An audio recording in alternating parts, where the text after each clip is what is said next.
Hello students, कैसे हैं? बढ़िया जी सर। आज हम लोग अपने सैलरी में लेक्चर नंबर 3 स्टार्ट करेंगे और ये लेक्चर आपके लिए बहुत बहुत बहुत बहुत बहुत इम्पोर्टेंट है, क्योंकि ये लेक्चर डिसाइड करेगा कि आपको आने वाले सैलरी क्या बाकी चैप्टर्स समझ में आएंगे या नहीं आएंगे। Means if you will find this session useful and you are just going to get each and everything what I'm just going to taught to you,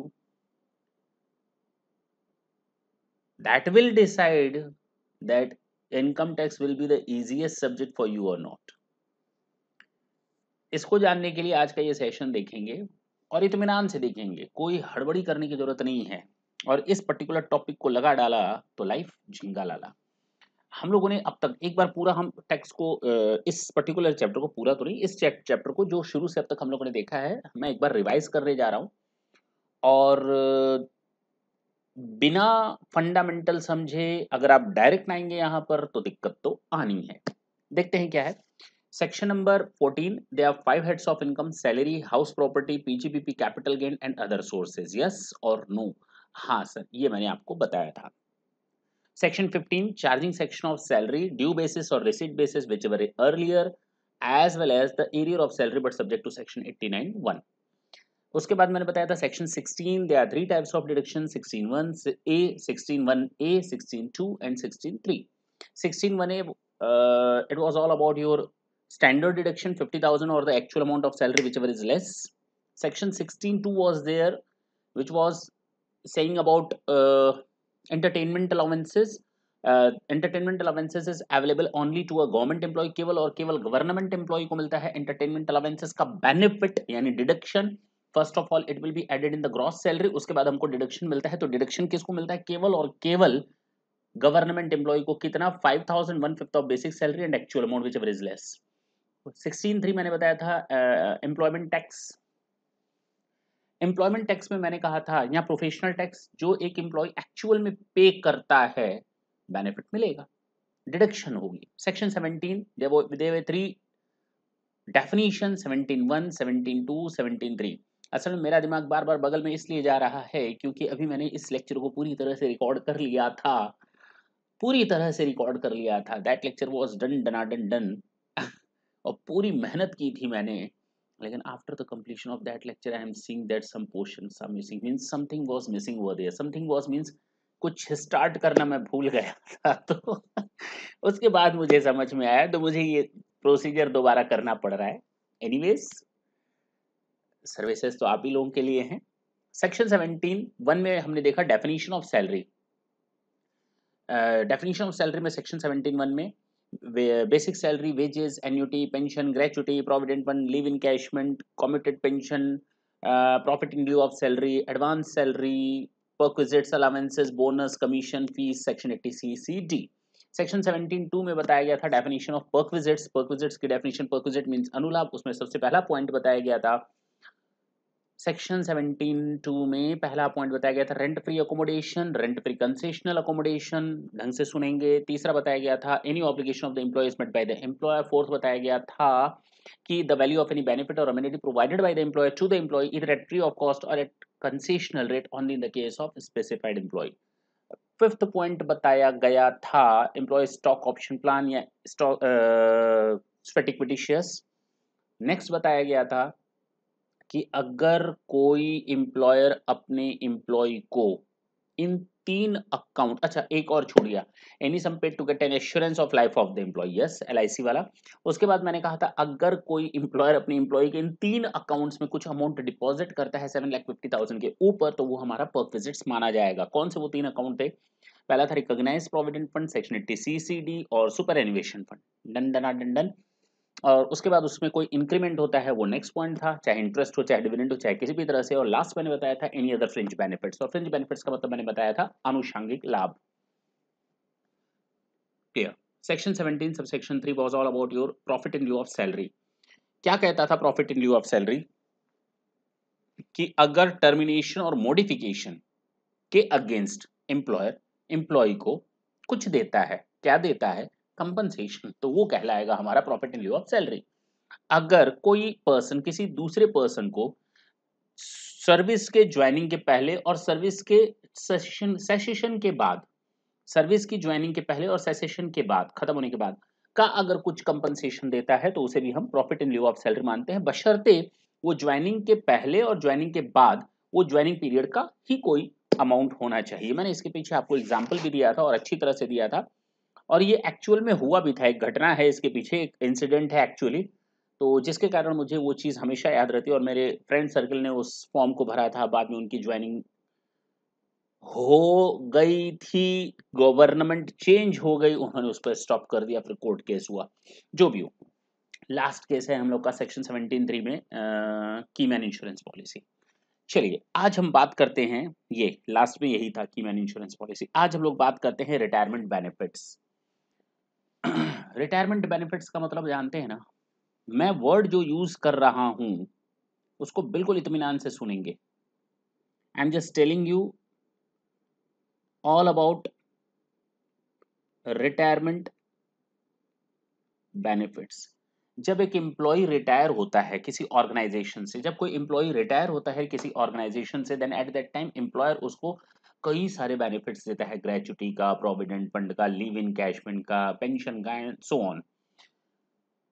अब ये जरूरी नहीं कि हर एक एम्प्लॉयर अपने एम्प्लॉय को ये सारे बेनिफिट्स दे, हर एक एम्प्लॉयर अपने एम्प्लॉय को ये सारे बेनिफिट्स दे, जरूरी नहीं। देखते हैं कब क्या।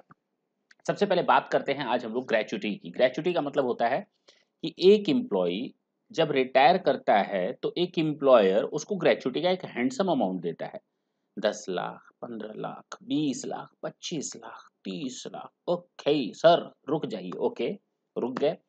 ये जो एक अमाउंट होता है ना, ये क्यों मिल रहा है सामने वाले को? क्योंकि वो रिटायर हो रहा है और गवर्नमेंट की उधर लार टपक रही है, रिटायर होगा 25 लाख मिलेगा, उसमें से हमको भी टैक्स मिलेगा। ऐसा नहीं है, बेचारा रिटायर हो रहा है, जिंदगी भर उसने खपा लिया, अब वो रिटायर हो रहा है, सुकून की जिंदगी जीने जा रहा है, तो गवर्नमेंट उसका सुकून छीन रही है। अब जब सुकून छीन रही है तो गवर्नमेंट ने कहा ना, हम माफी देंगे, हम माफी देंगे, और ये माफी आपको मिलेगी सेक्शन 10(10) में।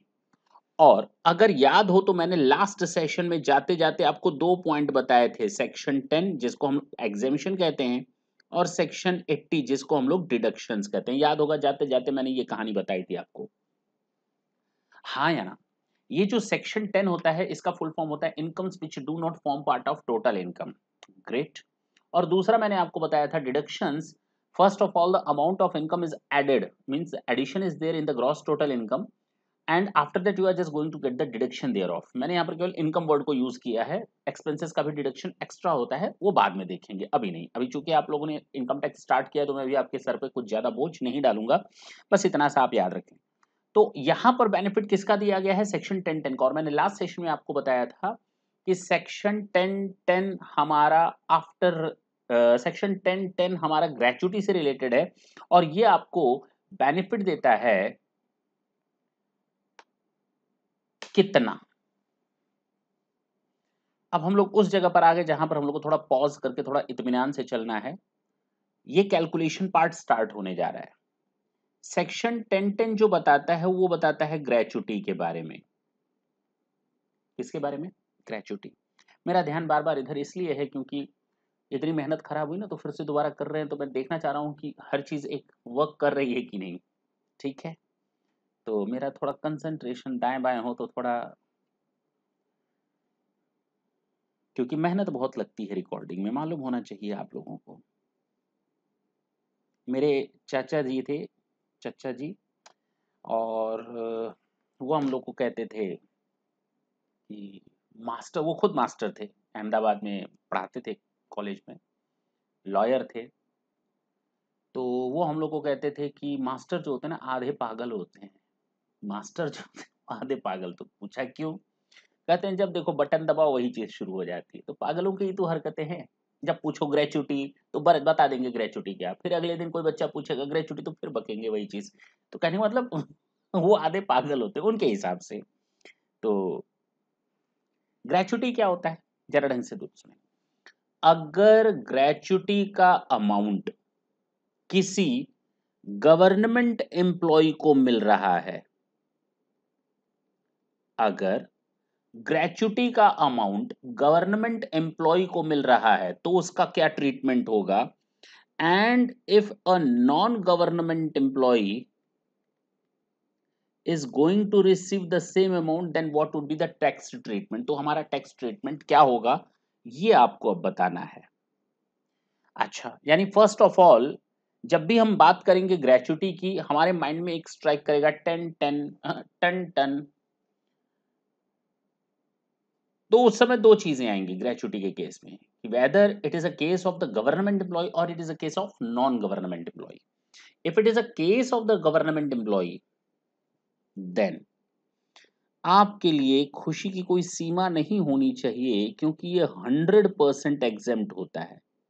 It means if any government employee is going to get the amount of gratuity, आंख बंद कर लो और उसको पूरी तरह से एग्जेम्प्ट कर लो।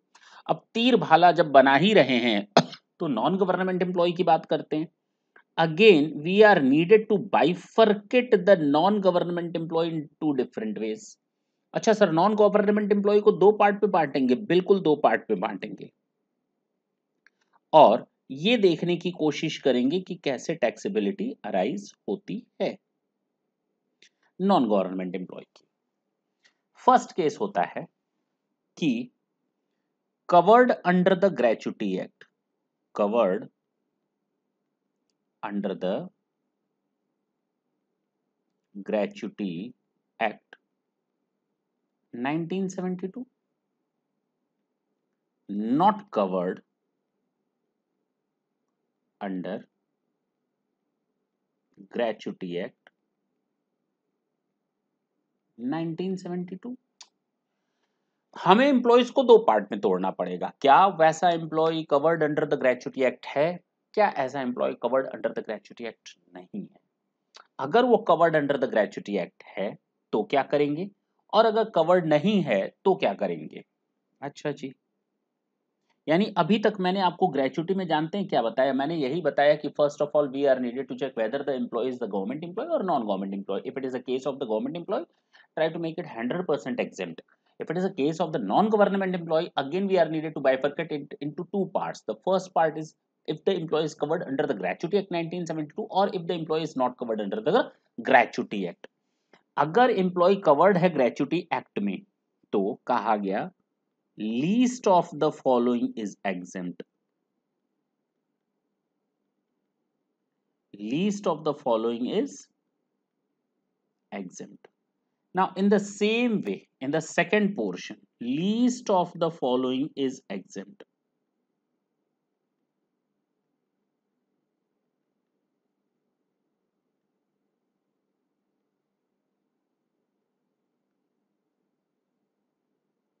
अच्छा जी, कि कितना, तीन पॉइंट्स हैं इसमें। कितने पॉइंट्स हैं? There are three different points. Number one, actual amount here, in the same way actual amount here. दोनों में एक चीज तो कॉमन है, इन तीन में से जो सबसे कम होगा ना वो माफ होगा। That's it. सेकंड कहता है maximum limit. Now the government has prescribed a maximum limit. The deduction means the exemption of the gratuity cannot be in excess of rupees 20 lakhs in no case। किसी भी case में ये 20 लाख से अधिक नहीं हो सकता माफी। In the same way here in the second case the maximum limit is prescribed rupees 20 lakh। Now what's the problem in that? Sir दोनों तो कॉमन है, आपने तो कहा अलग है। अरे भाई तीसरा पॉइंट अभी बचा हुआ है ना, ये थर्ड पॉइंट ही आपका चेंज है। इस थर्ड पॉइंट में ही सारी मगज मारी है, मगज ये है, ठीक है ना? अच्छा जी,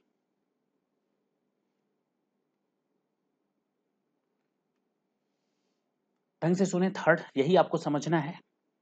एक एम्प्लॉय है जो 2008 से नौकरी कर रहा है और आज 2021 तक उसने नौकरी की। चलो सर, चलिए आप इसको 2000 ही कर दीजिए, ठीक। अब ये बताइए सर कितने साल उसने काम किया? मान लेते हैं उसने 20 साल, कितने? 20 साल और 8 महीने काम किया। ओके, अब 20 साल 8 महीने काम किया तो अब इसको ग्रेचुटी चाहिए, कब चाहिए? 2021 में, eight the time of the retirement. ठीक है सर, लेकिन जो जितना साल काम करेगा, 1 year, 2 year, 3 year, 4 year, 5 year, 6 year, 7, 8, 9, 10, 11, 12, कुल मिलाकर ये आ गया इतना, 20 ईयर्स एंड 8 मंथ्स। कहता है कि जो इसने पूरा 1 साल काम किया है ना, I am just talking about the first year, मैं इस पहले साल की बात कर रहा हूं। अगर इसने पहले साल काम किया है तो इसको 15 दिन के बराबर की सैलरी मिलेगी 1 साल में। ग्रेचुटी के नाम पर आपको केवल और केवल 15 डेज की सैलरी मिलेगी। कितने की? 15 डेज की, दैट्स इट। इसका मतलब अगले साल भी आपको 15 दिन के बराबर की सैलरी मिलेगी ग्रेचुटी के नाम से। इसका मतलब 15 days, 15 days, 15 days. Now try to add all those amounts. ये मैक्सिमम लिमिट है, फिर से आपकी तीसरी लिमिट है। अच्छा, इतना समझ में आया। लेकिन यहां अब ढंग से सुनेंगे, 15 दिन की सैलरी फ्री में मिलेगी, तो 15 दिन फ्री में नहीं मिलेंगे, 15 दिन की सैलरी 1 साल काम करने पर। तो 15 दिन की सैलरी कितनी होती है सर? अभी अभी जब वो रिटायर हो रहा था, ही वॉज गेटिंग 10,000, तो 10,000 उसको मिल रहा था, तो 15 दिन की सैलरी कितनी होती है सर? 15/30। ना ना ना ना ना ना, here 15 days mean 15 divided by 26 days. 4 Sunday को हटा दिया गया, केवल वर्किंग डेज को ही काउंट किया गया है। तो माइंड इट, फायदा ही दिया गया है एम्प्लॉय को, क्योंकि वो covered under the gratuity act है। अगर covered under the gratuity act नहीं होता तो हम 15 डिवाइडेड बाई 30 देते, उसको कुछ नुकसान देते। मेरी बात समझ में आ रही है? यहां पर हमने जो covered under the gratuity act है, we are just going to give maximum benefit to them, because in first of these two situation, point number 1 and point number 2, both employees are same. If each and everything is same, then where is the problem, where the difference is? वही तो difference मैं बता रहा हूं कि यहां भी 15 days की सैलरी मिलेगी, वहां भी 15 डेज की सैलरी फोकट में मिलेगी। लेकिन यहां पर 15 डेज का मतलब है 15 divided by 26 days salary. Okay, इसको मैं काट दूं? चलो लिख देता हूं, ऑन द बेसिस ऑफ, किस बेसिस पर? और मैं यही चीज यहां भी रिपीट कर रहा हूं, 15 डिवाइडेड बाई 30 डेज सैलरी। दोनों में फर्क आया समझ में? यहां थोड़ा नुकसान दिया गया है। यहां देखो ना, 10,000 का 15 डिवाइडेड बाई 26 करोगे, you will get the higher amount. If you will do the same with the 15 divided by 30, you will get the lower amount. वहां नॉट कवर्ड है, इसलिए थोड़ा उसको नुकसान हुआ, दैट्स इट। क्या प्रॉब्लम है? तो half month salary, half month salary on the basis of, अच्छा ये तो कॉमन है दोनों में। ठीक है सर, इतना समझ में आया। ये 1 साल के बराबर का बेनिफिट मिल रहा है। लेकिन कौन सी सैलरी, यानी कौन सी सैलरी की बात कर रहे हैं आप?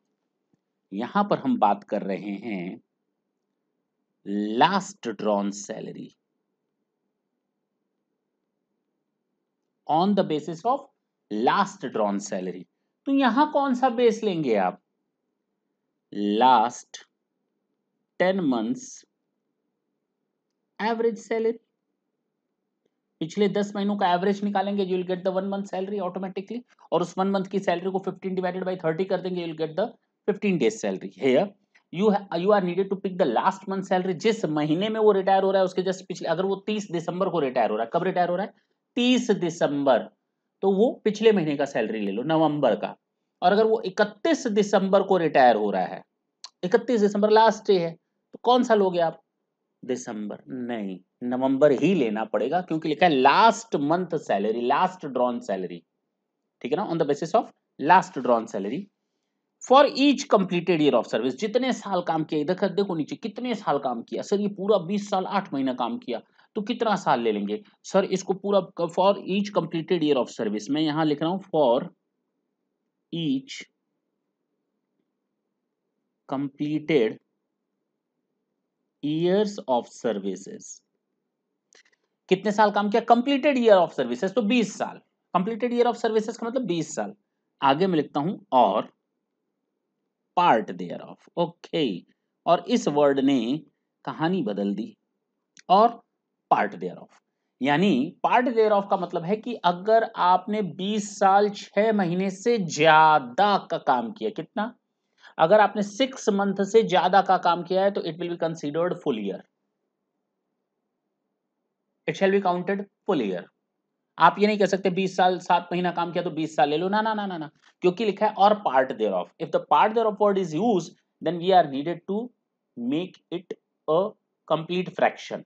अब फ्रैक्शन को कंप्लीट बनाएंगे, कैसे बनाएंगे, फ्रैक्शंस नहीं रहने देंगे, we are needed to eliminate the fraction, not make it fraction. तो we are needed to eliminate the fraction कैसे, अगर वो 6 मंथ से ज्यादा है, 6 मंथ 1 डे है तो उसको पूरा 1 साल मान लेंगे, अगर एग्जैक्ट 6 मंथ होगा तो हम उसको कम कर देंगे। 6 महीना अगर यही होता 20 साल 6 महीने, अगर ये 20 साल 6 महीने होता तो हम इसको 20 साल मानते, लेकिन अगर यही 20 साल 6 महीने 10 दिन हो गया तो हम इसको 21 साल ले लेंगे। अब तो क्लियर हुआ, जहां 6 महीने के ऊपर एक दिन गया उसको पूरा हम 1 साल मान लेंगे। तो अब हमारे लिए ये कोई बहुत बड़ी बात नहीं रही। ये पार्ट देयर ऑफ का मतलब समझ में आया। अच्छा, अब यही बात हम यहां करते हैं for each completed years of service.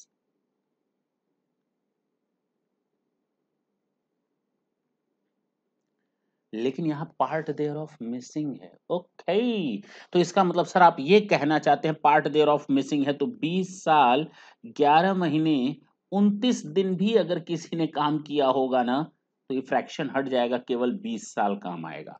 Completed year of service, एक दिन भी रह गया भैया गायब, पूरा साल गायब। तो इनको कुछ ना कुछ तो घाटा देना है ना, किनको घाटा देना है, जबरदस्ती नहीं है।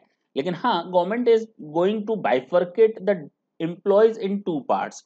The first part, if the employee is not non-government employee, then whether it is covered under the Gratuity Act 1972 or not covered, that's it.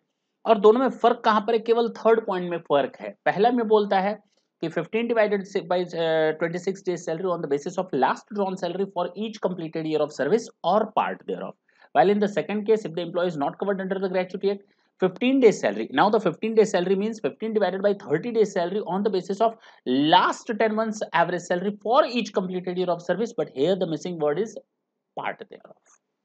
दोनों में फर्क समझ में आया, बिल्कुल सर समझ में आया। तो मैं ये नीचे वाला इसको मैं उड़ा रहा हूं, उड़ा दीजिए सर, हमें क्या जाता है। अच्छा, लेकिन अभी एक चीज बची हुई है, अभी भी बची हुई है।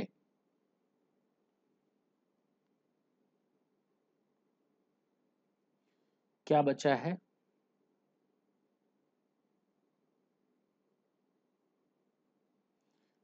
वर्ड देखें, यहां लिखा है सैलरी, यहां भी लिखा है salary. Salary means what, salary means what, salary के कई मायने हम लोगों ने देखे हैं। कौन कौन से मायने देख लिए सैलरी के।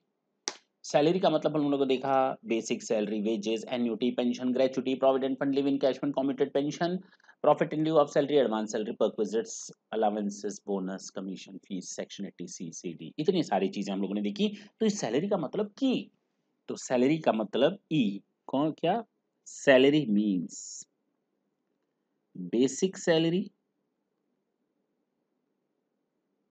Plus DA. DA means dearness allowances.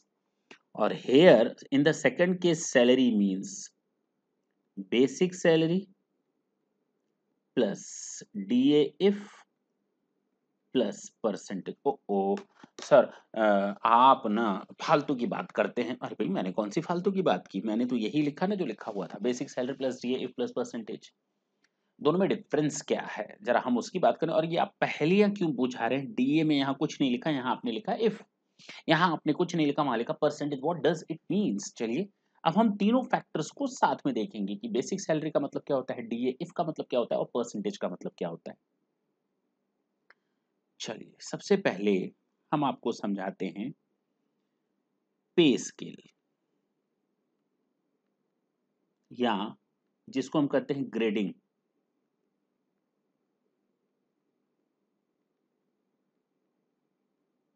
इसको समझना इसलिए जरूरी है क्योंकि आने वाले क्वेश्चंस में ये दिया रहेगा तो आप लोग उसमें कंफ्यूज ना रहें।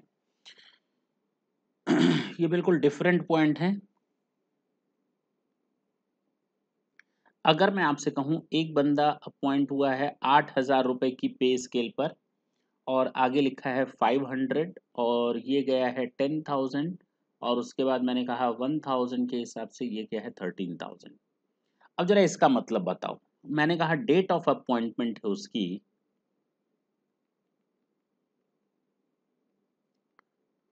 1 अगस्त 2014 कर देते हैं।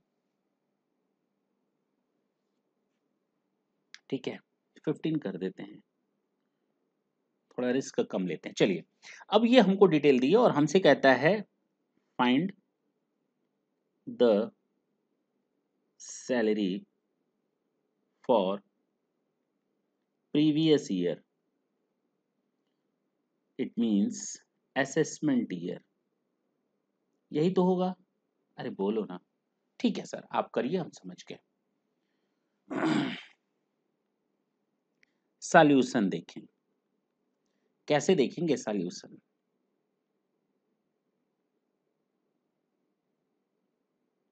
ये हो जाएगा आपका ईयर, ये हो जाएगा आपकी ग्रेडिंग।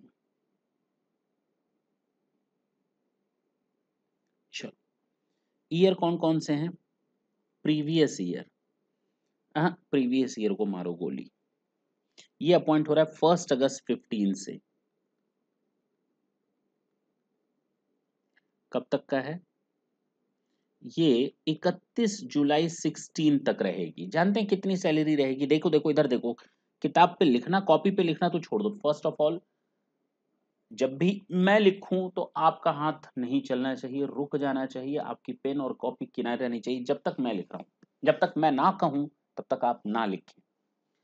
ये आदत है, बदल डालो। गलत आदत है, बदल डालो। आदत तो है ही। तो देखो ना 1 अगस्त को अपॉइंट हो रहा है 8,000 पर। Now this salary will prevail for the next 1 year, यानी 31 जुलाई 16 तक इसको 8,000 रुपए मिलता रहेगा। क्लियर है।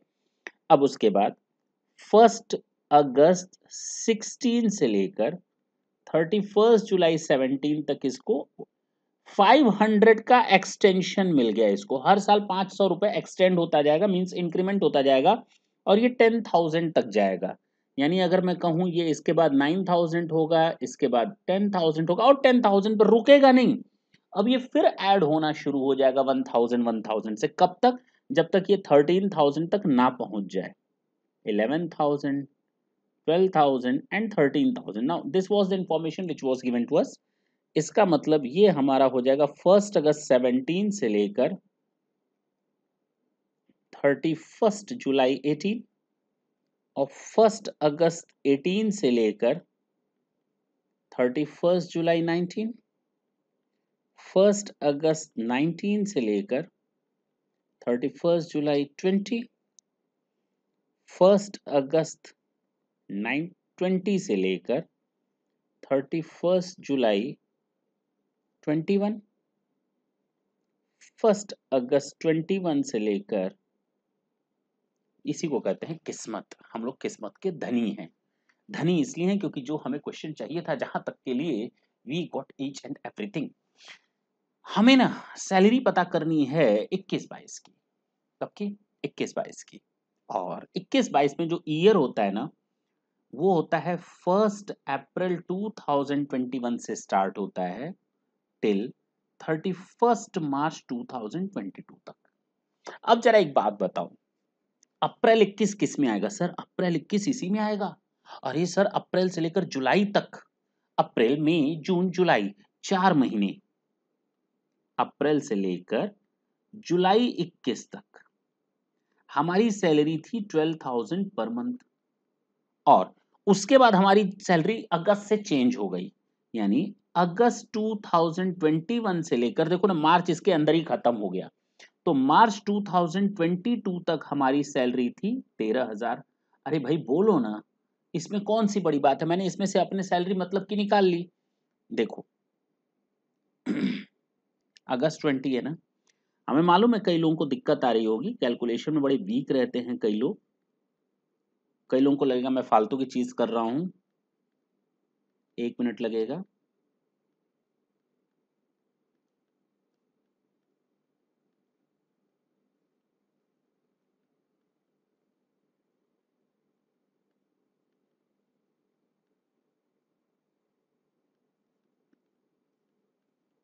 अरे सर बस करिए, कर दिया बस,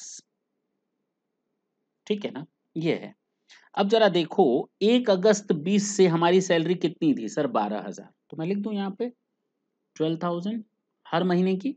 कब तक रहेगी सर? ये जुलाई 21 तक, ये यहां तक ये 12,000 ही रहेगी। और इसके बाद हमारी सैलरी बढ़ गई कितनी? और कब तक रहेगी? यहां तक रहेगी 13,000, 12 महीने पूरे। ये पूरा 12 महीने, ये पूरा 12 महीने। लेकिन हमें हमें जो चाहिए अप्रैल 21 से चाहिए। कहां से चाहिए? यहां से। माइंड इट, यहां से। कब तक के लिए चाहिए? मार्च तक, यहां तक। तो हमने इसको कर दिया इतना, इतनी ही तो अमाउंट चाहिए हमको। ये 12 महीने का चाहिए, ये हमारा प्रीवियस ईयर है 21-22, इसी की सैलरी चाहिए। ये जो शुरू वाली सैलरी है ये 12,000 पर मंथ के हिसाब से। कितने महीने सर? ये 4 महीने। और ये कितने महीने? 8। तो मैंने वही तो लिखा है, देखिए ना, अप्रैल मई जून जुलाई, अप्रैल मई जून जुलाई, 12,000 इंटू 4 कर लेंगे और 13,000 इंटू 8 कर लेंगे, हो गई आपकी साल भर की। दिस इज द वे, ये आपका तरीका है पे स्केल या ग्रेडिंग से सैलरी निकालने का। टाटा करें इस पॉइंट को, आगे बढ़ सकते हैं। हमें नहीं लगता कि यहां तक किसी को कोई दिक्कत आई होगी, आई डोंट थिंक सो। वापस आते हैं सेकंड पॉइंट पे, अभी तो एक पॉइंट खत्म हुआ। दूसरा सर आपने बोला हम लोगों को डीए इफ। डीए का फुल फॉर्म है डियरनेस अलाउंसेस, जिसको हम लोग कहते हैं महंगाई भत्ता। महंगाई गाई भत्ता। अच्छा, ये महंगाई भत्ता कहता क्या है? कई एम्प्लॉयर कहते हैं अपने एम्प्लॉय से, भाई आप लोग ना मेहनत करते हैं हमारे लिए, लेकिन मार्केट में महंगाई तो बढ़ रही है ना, महंगाई बढ़ रही है, इन्फ्लेशन बढ़ रहा है, हर चीज का रेट बढ़ रहा है, तो आपका कॉस्ट ऑफ लिविंग इंक्रीज हो रहा है, तो हम उस कॉस्ट ऑफ लिविंग को कंपनसेट करेंगे डियरनेस अलाउंसेस के थ्रू। डियरनेस अलाउंसेस के थ्रू। अच्छा, जब किसी की अपॉइंटमेंट होती है तो उसी समय डिसाइड हो जाता है कि आपको महंगाई भत्ता मिलेगा या नहीं मिलेगा, और मिलेगा तो कैसे। मैंने अपनी एम्प्लॉय से कहा, इधर तू जब रिटायर होगा, मालिक अभी तो एडमिशन लिया है, रिटायर होने की बात क्यों कर रहे हो? अरे भाई तेरे फायदे के लिए बोल रहा हूँ, because we are needed to write up each and every terms and condition of employment. तो हम जब अब वो करने जा रहे हैं, टर्म्स एंड कंडीशन लिखने जा रहे हैं, तो भैया तेरे साथ सब फाइनल कर दें जब तू रिटायर होगा। मैं टू वर्ड इसलिए बोल रहा हूँ ताकि आप लोग को समझ में थोड़ा अटैक करे, डोंट टेक इट पर्सनली। तो मैंने अपने एम्प्लॉय से कहा चलो मैं एम्प्लॉय बन जाता हूँ। एम्प्लॉयर ने मुझसे कहा, मैंने कहा मालिक मैंने तो अभी अभी एडमिशन लिया है। तो मालिक ने मुझसे कहा तू जब रिटायर होगा ना, अब तो ठीक, तू जब रिटायर होगा ना तो तुझे हमको देना पड़ेगा ग्रेचुटी। सर बिल्कुल देना पड़ेगा मालिक, आप मेरे मालिक को दोगे। प्रोविडेंट फंड, ओके, खुशी की बात है कि आप हमें ये सब दोगे। Leave encashment and there are so many other retirement benefits a firm will provide to me. अच्छा, वो अगर हमें इतने सारे बेनिफिट्स दे रहे हैं, अगर वो हमें इतने सारे बेनिफिट्स दे रहे हैं, gratuity, provident fund, leave encashment, superannuation, फलाना एंड डिमाका, at the time of the retirement, तो जाहिर सी बात है इन सब का calculation on the basis of salary होगा। किसके बेसिस पर होगा? On the basis of salary. हाँ या ना? भाई ऐसे ही थोड़ी कोई अमाउंट दे देगा, ले लेना 20 लाख रुपए, अरे भाई कैलकुलेट करके देगा। तो जब on the basis of salary होगा then the salary have so many factors, yes और no? Basic salary, wages, annuity, pension, gratuity, provident fund, लिविंग कैशमेंट, कमिटेड पेंशन, फलाना एंड ढिमाका, वो सारे बेनिफिट्स अब क्या लोगे इसमें? तो कहा गया ना, ऐसे थोड़ी ना होता है। जब हम आपकी सैलरी का कैलकुलेशन करेंगे तो उस समय हम आपकी बेसिक सैलरी के साथ साथ डीए को भी ऐड करेंगे। क्या बोला? मालिक ने मुझसे बोला कि तेरी बेसिक सैलरी के साथ साथ हम डीए को भी ऐड करेंगे, डियरनेस अलाउंसेस को ऐड करेंगे for the purpose of calculation of your retirement benefits. For the purpose of calculation of the gratuity, provident fund, live encashment, we will add the basics, we will add the dearness allowances along with your salary. इसका मतलब अगर DA को add करके calculation किया जाएगा तो ज्यादा amount होगा, अगर डीए को हटा करके कैलकुलेशन किया जाएगा तो कम अमाउंट होगा। तो अगर डीए आज की डेट में अगर मैं किसी एम्प्लॉयर के अपॉइंट होता हूं और एम्प्लॉयर कहता है कि as and when you will get retired we will add the amount of dearness allowances for the purpose of calculation of your retirement benefit, it means I will be in benefit, I will get the higher amount if it would not have been added in the salary purposes. तो इसीलिए कहा जाता है ये DA if है, ये DA if है, if provided in terms of employment, इसी को कहते हैं सेवा शर्तों के अनुसार काम करना। यानी at the time of the employment it was decided that yes at the time of the retirement I'll get the benefit of DA for the purpose of calculation of the retirement benefits, that's it, इसका यही मतलब निकलता है। तो अगर मैं if का मतलब ले लूं, अगर मैं कहूं DA if, तो इसका मतलब if DA provided in terms of employment,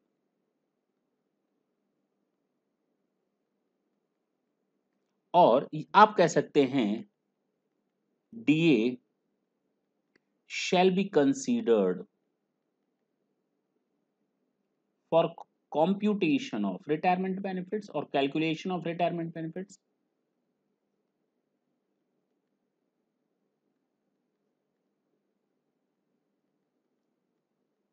नहीं, क्या प्रॉब्लम आई? बिल्कुल इजी है, डीए इफ हो गया। बोलो भाई। हाँ सर, अब तो समझ में आया। अगर कुछ ना लिखा हो, केवल डीए लिखा हो, तो इसका मतलब ये सेवा शर्तों में नहीं है। Is it clear? यानी at the time of calculation of retirement benefits DA shall not be used for the purpose of those things. अच्छा, ये भी क्लियर हो गया। तीसरा सबसे इंपॉर्टेंट मैंने जो बताया, परसेंटेज। अब परसेंटेज का मतलब क्या है ये भी क्लियर कर दें। तो इसको हम कहते हैं परसेंटेज ऑफ कमीशन, कमीशन ना commission, percentage of commission on the basis of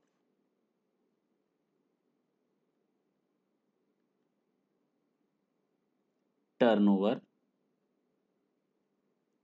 achieved by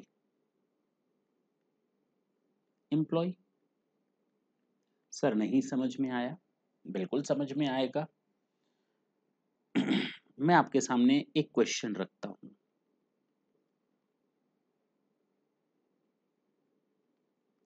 5% rupees 5,000 commission on purchase, क्या हम इसको परसेंटेज ऑफ कमीशन बोल सकते हैं? No, cause it is fixed. इसको तो बिल्कुल ना लें। Question number 2, rupees 5,000 commission on sales. Okay sir, sales बिल्कुल ठीक है। इसको हम लोग टर्न ओवर भी बोलते हैं, इसको कंसिडर कर लें। Again big no, cause it is fixed। okay okay question number 3, 5% commission on purchase of rupees 10 lakh, क्या इसको कंसिडर करेंगे? No, cause it is not on sales, इसीलिए कंसिडर नहीं करेंगे। अच्छा, question number 4, 5% commission on sales of rupees 50 lakhs of firm।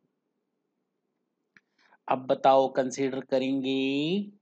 No, cause, फिर से no, cause employees sale is not given. आप फर्म की सेल का क्या करेंगे भाई? आप ये बताइए ना, एम्प्लॉय कितना अचीव कर रहा है। वर्ड क्या लिखा था मैंने? Achieved by employ. यस, ये लिखा था ना मैंने। क्यों लिखा था? रीजन तो होगा। अब आते हैं लास्ट।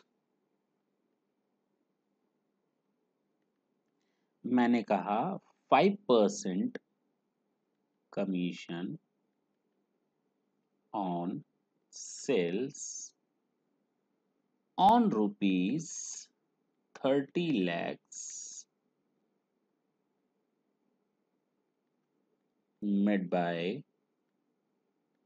employee। तो आप लिखेंगे यस, रुपीज 1,50,000। ये सालाना हो जाएगा, जो भी हो आपको बात की बात है, लेकिन हमें पर्पस था ये बताना कि आपको ये चीज पहले तो क्लियर हो कि हमको करना क्या है। होप सो यहां तक आपको कोई दिक्कत नहीं आई होगी। बोलो।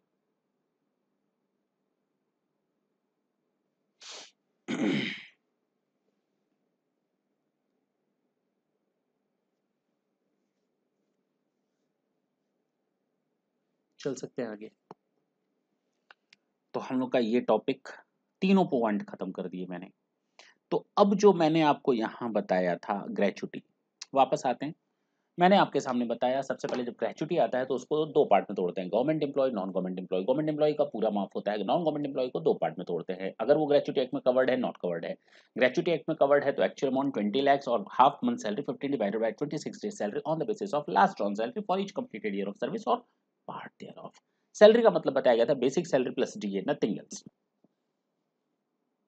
सेकंड में बताया गया था कि actual amount 20 lakhs and half month salary 1/2, half month salary on the basis of last 10 months average salary for each completed year of service, part thereof missing था। सैलरी का मतलब basic salary plus DA if plus percentage. तो अब समझ में आया इनका मतलब क्या है। यहाँ पर कोई भी डीए हो, चाहे वो सेवा शर्तों में हो ना हो, will cover it, but here the DA shall be covered only if it is given in the terms of the employment, and here again the percentage of turnover, percentage of commission is also included। that's it। अगर आपको लगता है ये खत्म हो गया तो अभी भी आप गलत फैमिली में हैं। अभी भी इसमें तीन इंपॉर्टेंट पॉइंट बचे हुए हैं। First, right it down, gratuity under section 1010। अब इसके बाद मैं आपके सामने तीन पॉइंट डिस्कस करूंगा।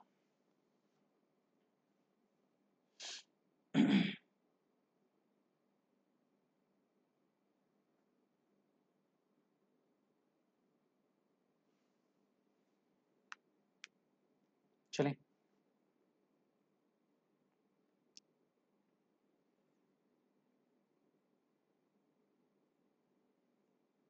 Point number 1, important tutorials. अगर इसके बिना आपने किया तो कहीं ना कहीं गड़बड़ हो जाएगा। तेरे बिना जिंदगी से कोई शिकवा तो नहीं, लेकिन इसको नहीं करेंगे तो शिकवा होगा। पहला पॉइंट। मैंने आपको जब ये पॉइंट पढ़ाना स्टार्ट किया था तो मैंने कहा था कि this is after retirement benefit. बोला था कि नहीं? बोला था कि नहीं? फर्स्ट पॉइंट मैंने यही लिखा था। ऊपर ऊपर देखो, ऊपर तो देखो। अगर हाँ तो इसका मतलब ये हुआ, if any employee is going to get the amount of gratuity only and only after its retirement, then section 1010 will be there। to help them out to avail exemption.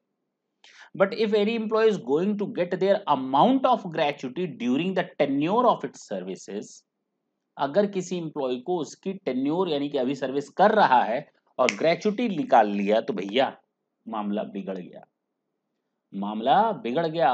Entire amount shall be charge to tax, सारे के सारे gratuity पर tax लग जाएगा, चाहे 15 लाख हो चाहे 25 लाख हो। यानी अगर आप ग्रेचुटी का amount during the tenure of your service आप ड्रॉ कर लेते हैं, विड्रॉ करते हैं, then entire amount shall be charge to tax. But if yes, if you are just going to get it after the retirement, section 1010 benefit will be given to you. क्योंकि government जानती है कि भाई अगर retirement हो गया है तो ये खुद में सक्षम रहे, ये हमारे ऊपर तो बोझ बन नहीं रहा बंदा, ये अपने आप को खुद संभाल लेगा। अगर इसको ग्रेचुटी मिल जाए तो गवर्नमेंट कहती है पूरा माफ है, मतलब माफ है, ये लिमिट्स के ऊपर माफ है, ठीक। लेकिन इंपॉर्टेंट ट्यूटोरियल ढंग से सुने। पहला मैंने बताया, if any employee is going to get the amount of gratuity during the tenure of service, entire amount shall be charge to tax. This is your first point. Second point, मैंने कहा कि अगर कोई एम्प्लॉय एक साथ वो दो जगह काम करता था, एम्प्लॉयर 1 के यहाँ और एम्प्लॉयर ए के यहाँ और एम्प्लॉयर बी के यहाँ, और वो दोनों जगह से एक साथ रिटायर हो गया। क्या हो गया? दोनों जगह से एक साथ रिटायर। जाहिर सी बात है, एज तो दोनों जगह 60 साल होगी। ऐसा नहीं कि यहाँ पर 60 साल पहले हो गया, यहाँ 5 साल बाद हुआ, नहीं भैया, दोनों जगह आपकी एज सेम रहेगी। तो if you are just going to get the retired from more than one employer, then the maximum limit इसके केस में कितनी? 20 लाख। इसके केस में कितनी? 20 लाख। दिमाग से ये निकाल दें, दोनों केस में मिलाकर कितनी रहेगी? 20 lakhs। That's it. It means the 20 lakhs limit is for the lifetime of the employee. He cannot avail the benefit of gratuity in excess of rupees 20 lakhs even if he works more than one employer. Clear? तो ये भी चीज आपको दिमाग में रहेगी कि अगर एक से अधिक एम्प्लॉयर के यहाँ काम करता है, देन ऑल्सो जो टोटल मैक्सिमम लिमिट है, स्टैट्यूटरी लिमिट है, that is rupees 20 lakhs and that is full and final. अगर 4 के यहाँ काम करता है तो ये नहीं 80 लाख हो जाएगा, वो 20 लाख तक ही रेस्ट्रिक्टेड रहेगा ना। The case number 3 and this is the last and final point of your gratuity. ढंग से समझेंगे। अच्छा, उसने एम्प्लॉयर ए के यहाँ काम किया था 2005 तक, और एम्प्लॉयर बी के यहाँ काम किया उसने 2006 से लेकर 2021 तक। इसके यहाँ उसने 25 साल काम किया, इसके यहाँ उसने 15 साल काम किया। यहाँ भी से भी उसको ग्रेचुटी मिली और यहाँ से भी ग्रेचुटी मिली। जब पुराने एम्प्लॉयर के यहाँ से रिटायर हुआ था ना, जब पुराने एम्प्लॉयर के यहाँ से रिटायर हुआ था तो उसको ग्रेचुटी एग्जेम्प्ट हो गई थी 2 लाख। कितनी? क्योंकि उस समय लिमिट थी 3,50,000।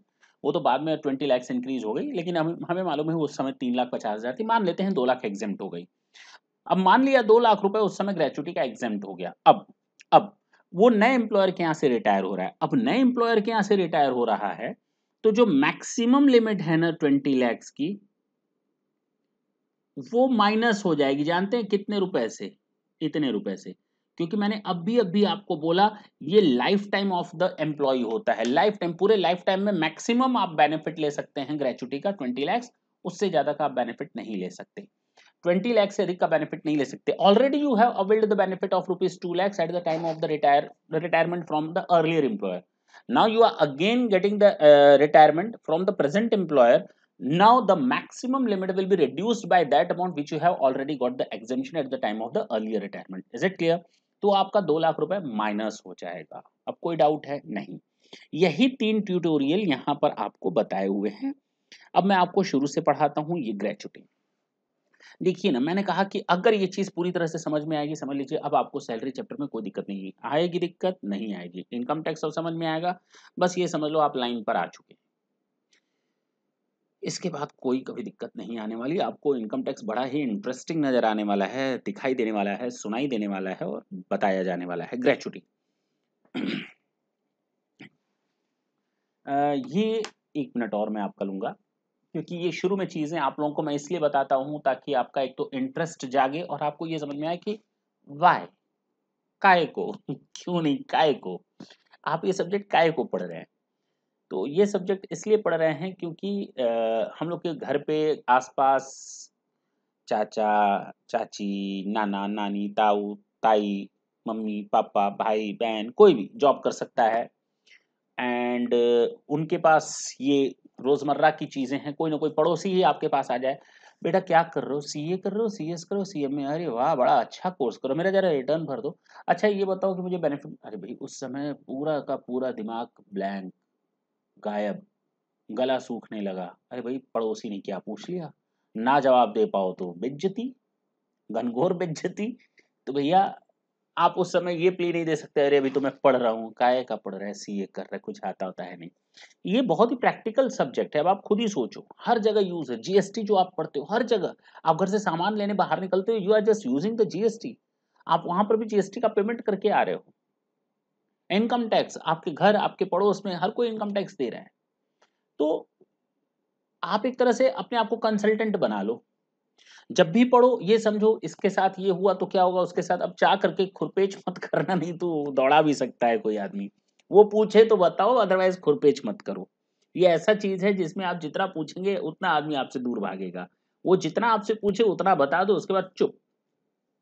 अच्छा ग्रेचुटी के लिए देखिए, gratuity is the payment made by the employer to an employee in appreciation of the past services. Government employee के केस में 100% exempt, covered under the gratuity act, amount of gratuity half month 15 salary on the basis of the last ऑन salary for each completed year of service और part thereof. In excess of 6 month को हम पूरे एक साल में convert कर देंगे, मैक्सिमम 20 लाख सैलरी का मतलब basic salary plus DA, not covered वाले में एक्चुअल अमाउंट 20 lakhs और half month salary 15/30 days on the basis of last 10 month salary for each completed of service, और यहाँ पर मिसिंग है पार्ट देयर ऑफ। सैलरी का मतलब है basic DA plus if plus percentage. तीन मैंने इंपॉर्टेंट ट्यूटोरियल बताया, gratuity received during the period of service is fully taxable, बता दिया, where gratuity is received from two और more employer in the same years then the maximum limit of rupees 20 lakhs shall be restricted to rupees 20 lakhs, and the same way if the employee has already got the retired from the earlier employer, now at the time the retirement from the present employer, the maximum limit of rupees 20 lakhs shall reduce by that portion which he has already got exempted from the at the time of the retirement from previous employer। वही दिया हुआ है ये कहानी, ये आप देख लेंगे। Gratuity is done. एक क्वेश्चन मैं आपके सामने कर देता हूं, क्वेश्चन नंबर 4, ताकि आपका बोझ हल्का हो। Question number 5 and 6 that would be your homework, ये दोनों क्वेश्चन आपके होमवर्क में रहेंगे, और ऐसा नहीं सोचेंगे कि मैं ये दोनों करवाऊंगा नहीं, सोचेंगे तुम्हें प्यार सॉल्व करें कि नहीं, करेंगे, बिल्कुल सॉल्व करेंगे, इत्मीनान से सॉल्व करेंगे question number 5 and question number 6। फिलहाल आज हम आपके सामने करेंगे क्वेश्चन नंबर 4, ताकि आपका कॉन्फिडेंस जो है ना, कॉन्फिडेंस वो थोड़ा ठीक हो जाए। इसको मैं मिटका दूं,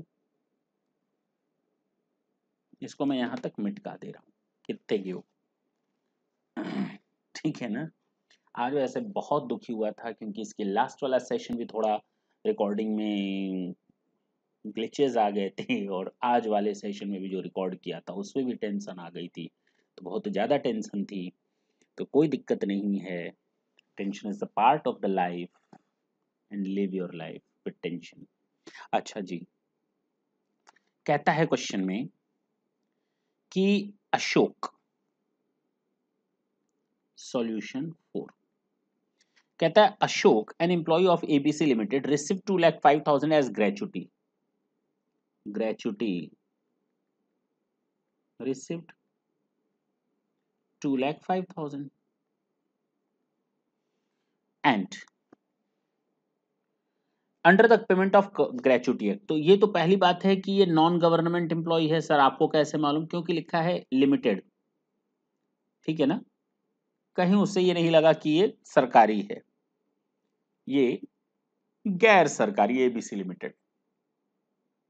और चूंकि पेमेंट ऑफ ग्रेचुटी एक्ट लिखा है, कवर होता है, तो ये हम लिख देंगे नॉन गवर्नमेंट एम्प्लॉय, और दूसरा covered under act.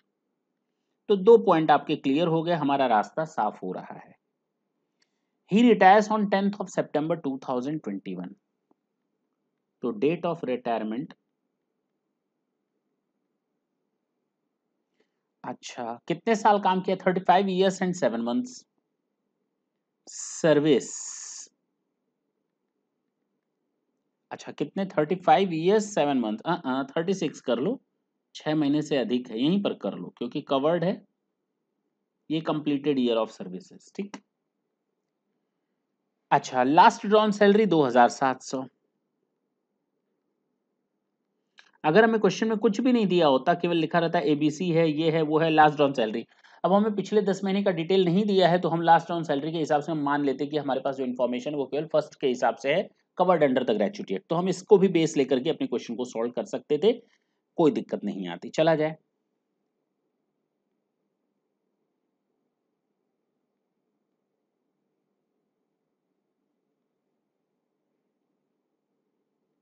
Calculation of taxable gratuity, कितनी ग्रेच्युटी टैक्सेबल होगी वो अब आपको बतानी है। क्या हो गया? अच्छा, एक्चुअल अमाउंट